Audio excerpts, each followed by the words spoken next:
नमस्कार सभी साथियों को स्वागत करता हूँ सबका इस YouTube चैनल पर जिसका नाम है स्टडी विद PN लोधा।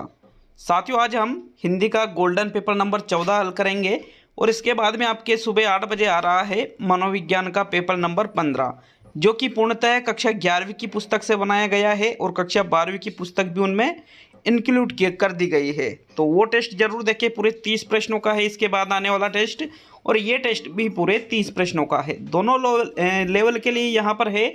और आज जो प्रश्न सम्मिलित किए हैं वो रचना प्रबोध बुक से ज़्यादा लिए गए हैं और नवीन हिंदी व्याकरण से भी कुछ प्रश्न लिए गए हैं। तो चलिए शुरू करते हैं। कल एक क्वेश्चन और था कि वहाँ पर शायद वाच्य का था साथियों, और मैंने कर्म वाच्य बताया था। तो इस पुस्तक में नवीन हिंदी व्याकरण में क्या टाइपिंग मिस्टेक की वजह से उन्होंने पुस्तक में गलत दे रखा था साथियों। तो फिर मैंने उस आधार पे देखा और उसमें संशोधन कर रहा हूँ, उसमें कर्तृवाच्य ही होगा। ठीक है, उसमें कौन सा वाच्य होगा? कर्तरी। मैंने उसमें कर्म बताया था, शायद कुछ खाना खाया ऐसे ही कुछ वाक्य था वो, है ना। तो चलिए प्रश्न नंबर 1 को देखेंगे। इनमें से कौन सा विशेषण से भाववाचक नहीं बना है? पतन, मिठास, जमाव और आलस्य। देखिएगा, विशेषण से भाववाचक जो नहीं बना है आपके विकल्प नंबर 3 सही है, जमाव। क्योंकि जमाव जो शब्द है ये भाववाचक तो है लेकिन ये जमुना से बनाया है। ठीक है, अब कोई चीज़ ये जो जमुना नदी की बात नहीं कर रहा हूँ मैं, ये जमुना शब्द का मतलब है कोई चीज़, जैसे यूँ मान लीजिए कि भाई जैसे पानी है तो पानी जम जाता है बर्फ़ में, तो वो वाला है ये। तो वो एक क्रिया का उदाहरण है, ये क्रिया से भाववाचक बना है ना कि विशेषण से, इसलिए आपके थर्ड विकल्प सही है। बाकी पतन शब्द पतित से भाववाचक बना है, मिठास शब्द मीठा से भाववाचक बना है, आलस्य शब्द आलस से भाववाचक बना है। तो ये तीनों विशेषण है साथियों। ठीक है, ये विशेषण से भाववाचक बने हैं। चलिए नेक्स्ट प्रश्न नंबर 2 पे आते हैं। आपके प्रश्न संख्या 2 को देख लेते हैं साथियों। प्रश्न नंबर 2, एक अच्छे प्रश्न पत्र में मानकता का अर्थ है प्रश्न पत्र का नियमावली अनुरूप होना, सभी प्रश्नों के अंकों का पूर्व निर्धारण होना, प्रश्नों का उद्देश्यों की जांच करने वाला होना और विभिन्न परिस्थितियों में प्रश्नों के व्यवहार में परिवर्तन होना। तो देखो, एक विशेषता होती है मानकता। तो मानकता का सीधा सा मतलब ये है कि जो प्रश्न पत्र है उसका नियमावली के अनुरूप होना ही मानकता कहलाता है। जैसे मान लीजिए कोई प्रश्न पत्र है 1:3:1 में बनता है। कैसे?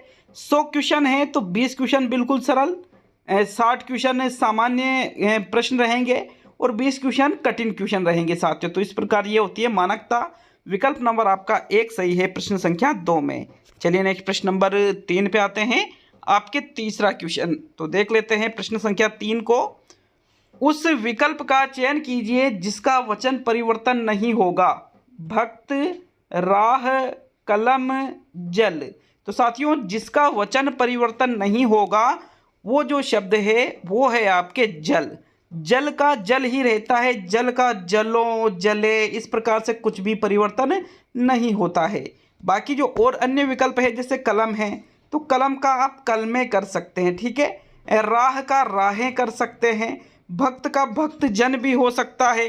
तो इस प्रकार इनका तो वचन परिवर्तन आप कर सकते हो लेकिन जल शब्द का वचन परिवर्तन नहीं होता है। तो आपके कौन सा विकल्प सही है? चौथा विकल्प सही है प्रश्न संख्या 3 में। चलिए अब हम आगे बढ़ते हैं प्रश्न संख्या 4 की ओर। तो देखते हैं आपके प्रश्न नंबर 4 को। किसी बच्चे के तनावग्रस्त होने की पहचान की जा सकती है उसके पोर्टफोलियो से, उसके आक्रामक व्यवहार से, समावेशी शिक्षा द्वारा और उसकी एकाग्रता से। तो देखिए, तनावग्रस्त कि भाई कोई बालक तनावग्रस्त है या नहीं है, यदि इसकी आपको पहचान करना है तो कैसे करोगे पहचान? विकल्पों को देख लीजिए और जवाब दीजिए साथियों इस प्रश्न का। तो प्रश्न संख्या 4 में जो राइट आंसर है वो रहेगा, उसके आक्रामक व्यवहार को देखकर आप उसके तनावग्रस्त होने की पहचान कर सकते हो कि भाई किस प्रकार से वो व्यवहार कर रहा है, उसका व्यवहार आक्रामक है क्या? अगर हाँ तो बिल्कुल वो एक तनावग्रस्त बालक है साथियों।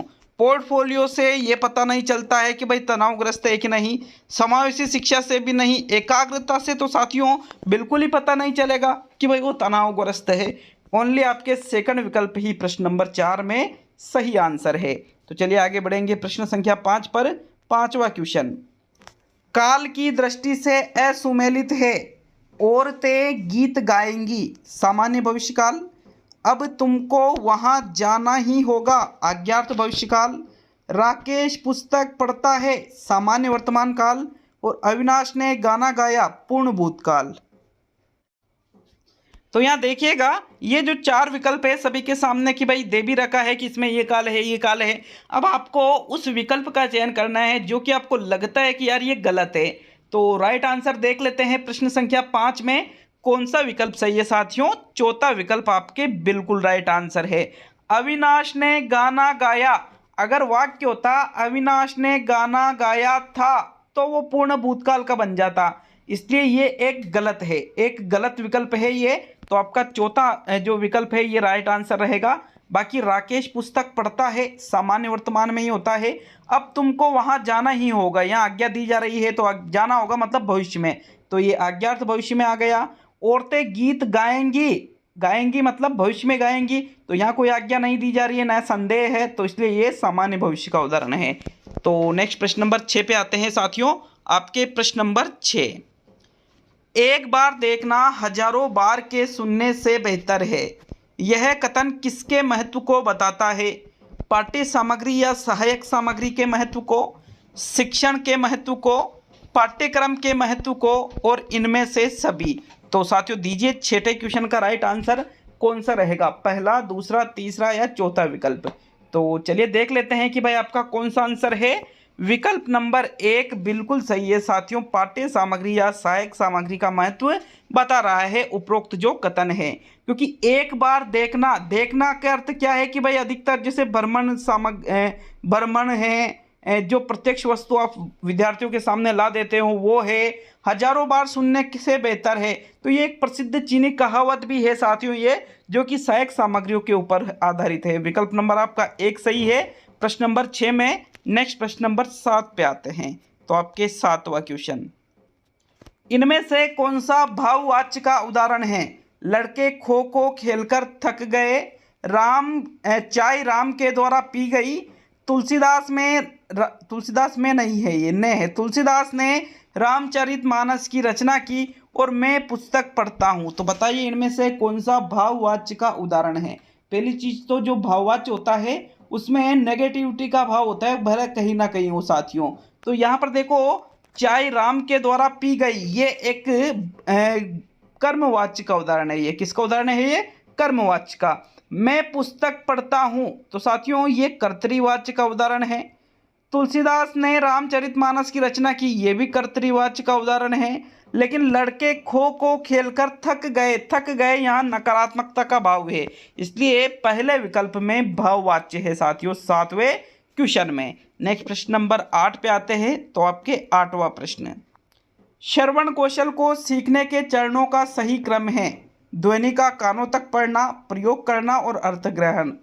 अर्थग्रहण ध्वनि का कानों तक पढ़ना और प्रयोग करना, प्रयोग करना ध्वनि का कानों तक पढ़ना और अर्थग्रहण करना, और ध्वनि का कानों तक पढ़ना, अर्थग्रहण करना और प्रयोग। तो साथियों कि भाई श्रवण कौशल जो है, श्रवण मतलब सुनने से संबंधित, तो श्रवण कौशल को सीखने का जो सही क्रम है कौन से विकल्प में दिया गया है 8वें क्वेश्चन में। राइट आंसर बता दीजिए, देख लेते हैं कि भाई कौन सा आंसर आपका सही है।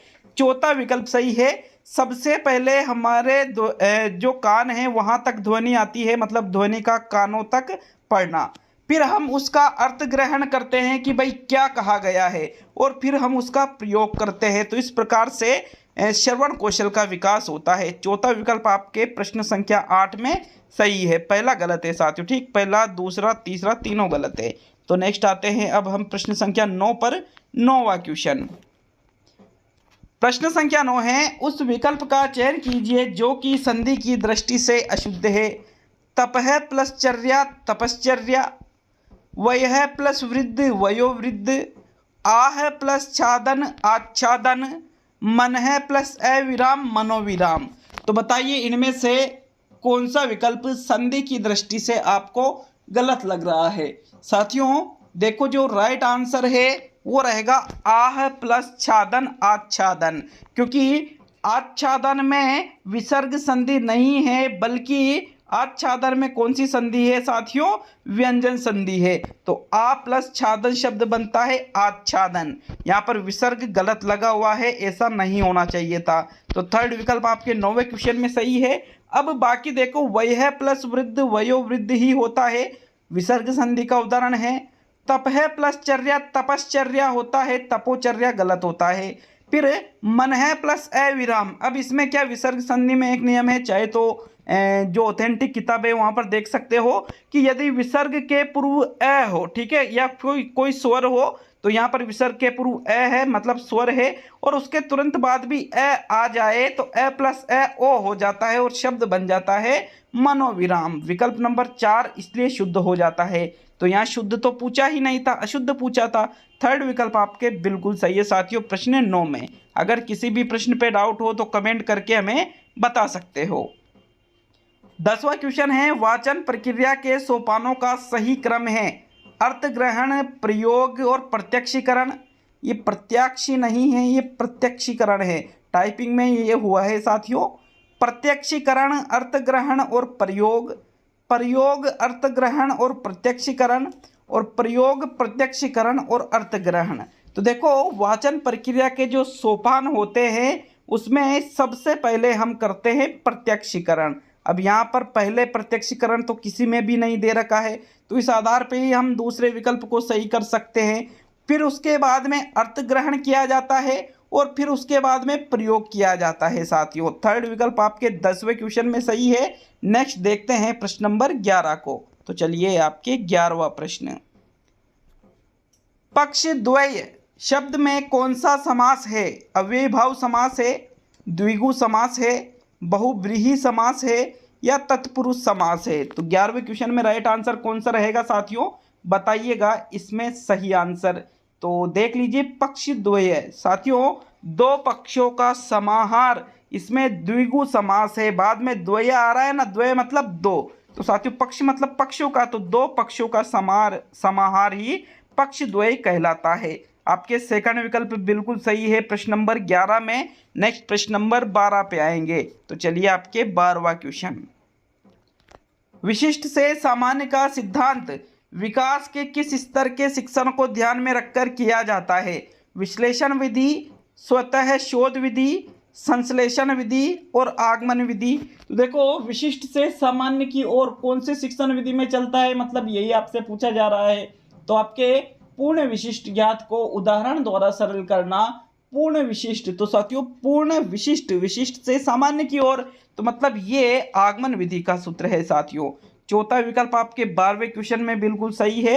नेक्स्ट आते हैं अब हम प्रश्न संख्या 13 की ओर। 13वां क्वेश्चन देख लेते हैं आपके प्रश्न नंबर 13, प्रत्यय की दृष्टि से अशुद्ध है खेल प्लस आड़ी खिलाड़ी, मिल प्लस आवट मिलावट, पढ़ प्लस आकू पढ़ाकू, झूल प्लस आ झूला। तो बताइए इनमें से आपको प्रत्यय की दृष्टि से कौन सा विकल्प अशुद्ध लग रहा है? देखो, 13वें क्वेश्चन को अच्छे से देख लेना है और फिर जो इसका सही आंसर है उसका आपको चयन करना है। तो देख लेते हैं कि भाई कौन सा आंसर सही है। विकल्प नंबर 2 सही है साथियों, मिल प्लस आवट मिलावट, ये गलत है। मिल क्या है? मिल मतलब तो मिलना हो जाएगा साथियों, नहीं, मेल प्लस आवट बराबर शब्द बनता है मिलावट। मेल प्लस आवट है, मिल प्लस आवट नहीं होता है। तो आपके विकल्प नंबर 2 सही है प्रश्न संख्या 13 में। खेल प्लस आड़ी खिलाड़ी, पढ़ प्लस आकू पढ़ाकू, झूल प्लस आ झूला, ये तो सही है। मिल नहीं, यहाँ मेल आना चाहिए, मेल प्लस आवट बराबर मिलावट होना चाहिए, ठीक। इसलिए आपके सेकंड विकल्प 13वें क्वेश्चन में सही रहेगा। तो चलिए अब हम आते हैं प्रश्न नंबर 14 पर। आपके प्रश्न नंबर 14 है, निम्न में से कौन सी विधि प्रगतिवादी सिद्धांतों पर आधारित है? आगमन विधि, समस्या समाधान विधि, प्रश्नोत्तर विधि और निगमन विधि। तो बताइए इनमें से प्रगतिवादी सिद्धांतों पर आधारित विधि कौन सी है? अब यहाँ पर आप निगमन विधि को तो सही करोगे नहीं, तीसरा, दूसरा या पहला विकल्प। तो साथियों राइट आंसर है समस्या समाधान विधि जो है वो प्रगतिवादी सिद्धांतों पर आधारित विधि मानी जाती है। आगमन में और प्रश्नोत्तर में भी आपने ऐसा नहीं पढ़ा होगा, लेकिन अगर आपने समस्या समाधान विधि को अच्छे से पढ़ रखा है तो बिल्कुल कहीं ना कहीं आपको देखने को जरूर मिला होगा कि ये विधि प्रगतिवादी सिद्धांतों पर आधारित विधि मानी जाती है। सेकंड विकल्प आपके 14वें प्रश्न में सही है। नेक्स्ट आते हैं अब हम प्रश्न संख्या 15 पर। तो चलिए 15वें क्वेश्चन को देखेंगे। परा उपसर्ग का अर्थ नहीं है विपरीत, उल्टा, पीछे और रहित। तो परा उपसर्ग अधिकतर कई जगह लगाते हैं साथियों। अब वहां पे जो परा उपसर्ग का जो एक अर्थ होता है, जैसे संस्कृत के जितने भी आपके उपसर्ग होते हैं 21 उपसर्ग, तो इनका सभी का कुछ ना कुछ अर्थ लिया जाता है। ऐसे ही एक उपसर्ग है परा उपसर्ग। तो जो परा उपसर्ग है इसका अर्थ किससे नहीं लिया जाता है साथियों? राइट आंसर है विकल्प नंबर 4 रहित, क्योंकि परा का मतलब विपरीत से भी लिया जाता है, उल्टे से भी लिया जाता है और पीछे से भी लिया जाता है। लेकिन रहित जो शब्द है वो साथियों निस या निर उपसर्ग से इसका अर्थ लिया जाता है, न कि परा उपसर्ग से। तो चौथा विकल्प आपके प्रश्न 15 में सही है। नेक्स्ट आते हैं प्रश्न नंबर 16 पर। तो चलिए 16वें क्वेश्चन की ओर बढ़ते हैं। भंडारकर विधि नाम से प्रचलित विधि है व्याख्या विधि, व्याकरण अनुवाद विधि, कथा कथन विधि और पारायण विधि। तो देखो भंडारकर विधि का नाम तो सभी ने सुन ही रखा होगा। ज़्यादातर इस विधि का नाम आपने संस्कृत में पढ़ा होगा साथियों, अगर आपने संस्कृत पढ़ी है तो जो भंडारकर विधि है, भंडारकर विधि को व्याकरण अनुवाद विधि के नाम से जाना जाता है। सेकंड विकल्प आपके प्रश्न संख्या 16 में सही है। नेक्स्ट आगे बढ़ते हैं प्रश्न नंबर 17 पर। तो ये रहा आपके प्रश्न नंबर 17। देखिएगा अच्छे से।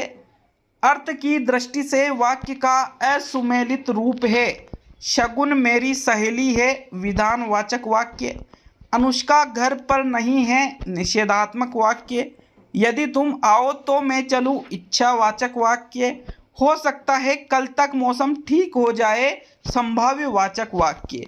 तो बताइए इनमें से अर्थ की दृष्टि से आपको क्या लगता है कि भाई यार ये असुमेलित है या फिर ये सही नहीं है, उसका आपको चयन करना है। तो साथियों देख लेते हैं, इसका जो राइट आंसर है वो रहेगा विकल्प नंबर 3 यदि तुम आओ तो मैं चलूं। ये एक इच्छावाचक वाक्य नहीं है बल्कि ये संकेतार्थक वाक्य का उदाहरण है साथियों, ठीक है। इसलिए थर्ड विकल्प आपके सही है।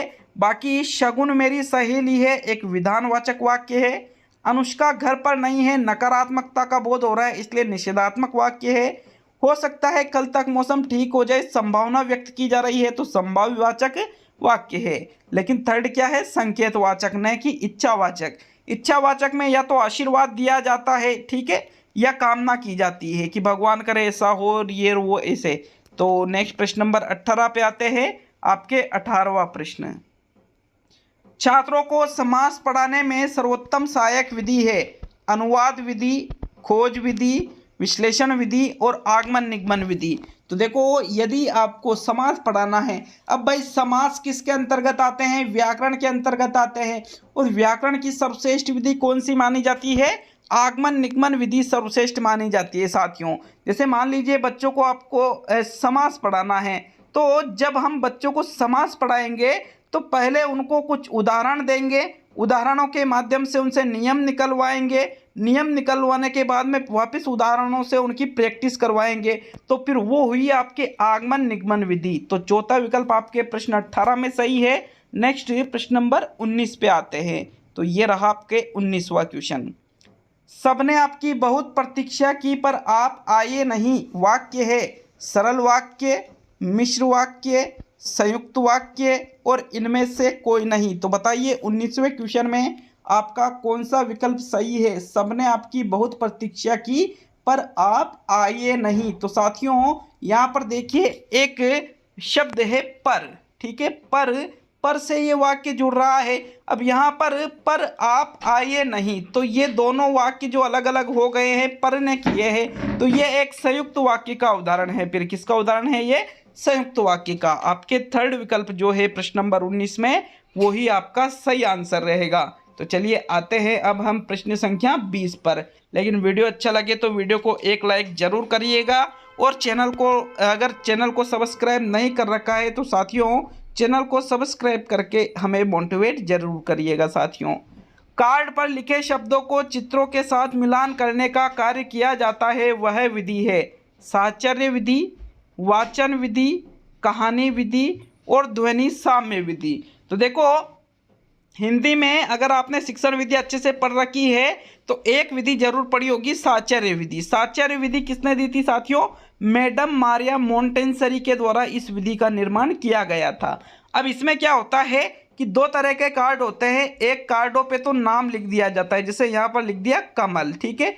और एक कार्ड होते हैं जिन पर चित्र बना दिया जाता है, जैसे इस प्रकार से कि भाई ये कमल का चित्र बन गया, ठीक। मैं चित्र मुझे बनाना आएगा नहीं, मैं ऐसे ही बना रहा हूँ, ठीक। अब उन इस प्रकार अलग अलग कार्ड होते हैं, उन कार्डों जो कार्ड होते हैं उनको अलग अलग कर दिया जाता है। अब जैसे यहाँ पर जो कमल का चित्र है तो कमल के चित्र के नीचे उस कमल के लिखे हुए कार्ड को रखा जाता है, तो फिर वो क्या है साथियों? साहचर्य विधि है। विकल्प नंबर आपका एक सही है प्रश्न 20 में। नेक्स्ट आगे बढ़ेंगे प्रश्न नंबर 21 पर। तो आपके 21वां क्वेश्चन, वह बाजार में सामान लेने गया है वाक्य में अशुद्धि है कारक संबंधी, वचन संबंधी, पदक्रम संबंधी और सर्वनाम संबंधी। तो देखो वह बाजार में सामान लेने गया है, पहली चीज तो आपको इसमें अशुद्धि नहीं दिख रही होगी क्योंकि बहुत ही मामूली सी अशुद्धि है जो पकड़ में बहुत मुश्किल से आएगी। तो साथियों राइट आंसर जो रहेगा, एक बार राइट आंसर देख लेते हैं फिर एक्सप्लेन करेंगे। आपके इसमें कारक संबंधी अशुद्धि है क्योंकि वह बाजार में नहीं होता है, बाजार से होता है। वह बाजार से सामान लेने गया है, तो मैं अधिकरण में पेपर ये हो रहा है, यहाँ पर अधिकरण नहीं लगेगा साथियों। ये कर्ता ने कर्म को करण से, करण तत्पुरुष का से लगेगा यहाँ पर, तो इसमें कारक संबंधी अशुद्धि है। प्रथम विकल्प आपके 21वें प्रश्न में सही है। नेक्स्ट आते हैं अब हम प्रश्न नंबर 22 पर। एक और चीज, अगर आप हिंदी के टेस्टों को लगातार कर रहे हो तो मेरी गारंटी है एग्जाम में आपके हिंदी में सर्वश्रेष्ठ नंबर आएंगे, मतलब सबसे ज़्यादा नंबर हिंदी में ही आएंगे आपके, अगर आप लगातार यहाँ पर ये टेस्ट सोल्व करते हो तो। आकलन करते समय पोर्टफोलियो बच्चों के बारे में यह बताता है कि उनकी प्रगति में माता पिता की भूमिका कितनी है, उनकी प्रगति में शिक्षकों की भूमिका कितनी है, वे क्या जानते हैं और क्रमशः उनकी प्रगति किस प्रकार हो रही है। तो देखो पोर्टफोलियो एक फाइल होती है जिसमें बच्चे का क्रमिक विकास का रिकॉर्ड रखा जाता है साथियों, और पोर्टफोलियो के माध्यम से हमें ये पता लग जाता है कि क्रमशः उनकी प्रगति किस प्रकार की हो रही है। सारा विवरण होता है पोर्टफोलियो में। कक्षा 5 तक ही पोर्टफोलियो फाइल बनाई जाती है, 1 से लेकर के 5 तक। प्रत्येक बच्चे की अलग अलग पोर्टफोलियो फाइल होती है जिसमें उसके जो सतत एवं व्यापक मूल्यांकन होता है तो उसकी रिपोर्ट सारी उसी में होती है साथियों। विकल्प नंबर आपका 4 सही है प्रश्न 22 में। नेक्स्ट प्रश्न नंबर 23 पे देखेंगे। तो आपके 23वां क्वेश्चन, विलोम की दृष्टि से अशुद्ध है अनुलोम का विलोम, तिमिर का प्रकाश, चेतन का जड़ और फल का फूल। तो बताइए इनमें से विलोम की दृष्टि से कौन सा आपको अशुद्ध लग रहा है? प्रश्न संख्या 23 में सही आंसर का चयन आपको करना है कि भाई कौन सा विकल्प आपका इसमें सही है प्रश्न नंबर 23 में। तो देखो 23 में जो राइट आंसर है वो रहेगा विकल्प नंबर 4। ये विलोम की दृष्टि से अशुद्ध है साथियों। क्यों है? क्योंकि फल का फूल नहीं होता है, फल का तो साथियों निष्फल होता है, ठीक है। क्या होता है? निष्फल होता है, न कि फूल होता है। चेतन का जड़ ही है, तिमिर का प्रकाश, ये तिमिर मतलब अंधेरे से लिया जाता है, और अनुलोम का विलोम ही होता है। तो नेक्स्ट प्रश्न नंबर 24 पे आते हैं। आपके 24वां प्रश्न, सहायक सामग्री का महत्व है विषय वस्तु को सरल एवं रोचक बनाने में, कला प्रदर्शन में, गलतियां दूर करने में और सही मूल्यांकन में। तो देखो जो सहायक सामग्री हम कक्षा में प्रयोग करते हैं इसका महत्व आपको बताना है कि भाई क्या महत्व सहायक सामग्री का होता है। तो राइट आंसर है 24 में विषय वस्तु को सरल एवं रोचक बनाने में सहायक सामग्री का महत्व होता है, क्योंकि सहायक सामग्री के माध्यम से आप कठिन जो विषय वस्तु है उनको आसानी से बच्चों को समझा सकते हो और बच्चों की रुचि भी उसमें बढ़ा सकते हो। तो विकल्प नंबर आपका 1 सही है 24 में। नेक्स्ट प्रश्न नंबर 25, 25वां क्वेश्चन। साथियों 25वां क्वेश्चन है, सभी के जीवन में सुख दुख तो आते ही रहते हैं वाक्य में कौन से चिन्ह का प्रयोग हुआ है? तो देखो दो जगह चिन्ह लगे हैं, एक तो सुख दुख के बीच में ये वाला, ठीक, और एक में ये है, ये तो पूर्ण विराम चिन्ह होता है। अब यह पूर्ण विराम चिन्ह तो विकल्प में है ही नहीं। विकल्प में क्या क्या है? एक तो विवरण चिन्ह है, एक योजक चिन्ह है, एक संक्षेप सूचक चिन्ह है और एक विस्मय सूचक चिन्ह है। तो विस्मय सूचक चिन्ह तो इस प्रकार से होता है साथियों, और इसमें ऐसा कोई चिन्ह नहीं लगा हुआ है।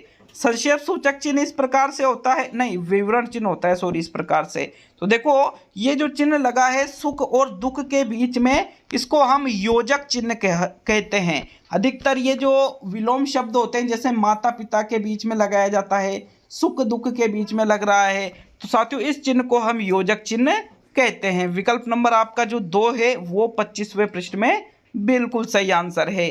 तो चलिए अब हम आगे बढ़ते हैं प्रश्न नंबर 26 पर, आपके 26वां प्रश्न। अव्याकृति विधि का अर्थ है व्याकरण के नियम की अलग से जानकारी देना। अव्याकृति विधि होती है भाषा की जानकारी देना, भाषा के साथ ही व्याकरण की जानकारी देना, भाषा और व्याकरण की अलग अलग जानकारी। तो साथियों जो अव्याकृति विधि होती है इसमें क्या किया जाता है? आपको 26वें पृष्ठ में सही आंसर का चुनाव करना है। तो देख लेते हैं राइट आंसर क्या रहेगा। भाषा के साथ ही व्याकरण की जानकारी देना ही अव्याकृति विधि कहलाता है। विकल्प नंबर आपका जो 3 है ये बिल्कुल सही है साथियों।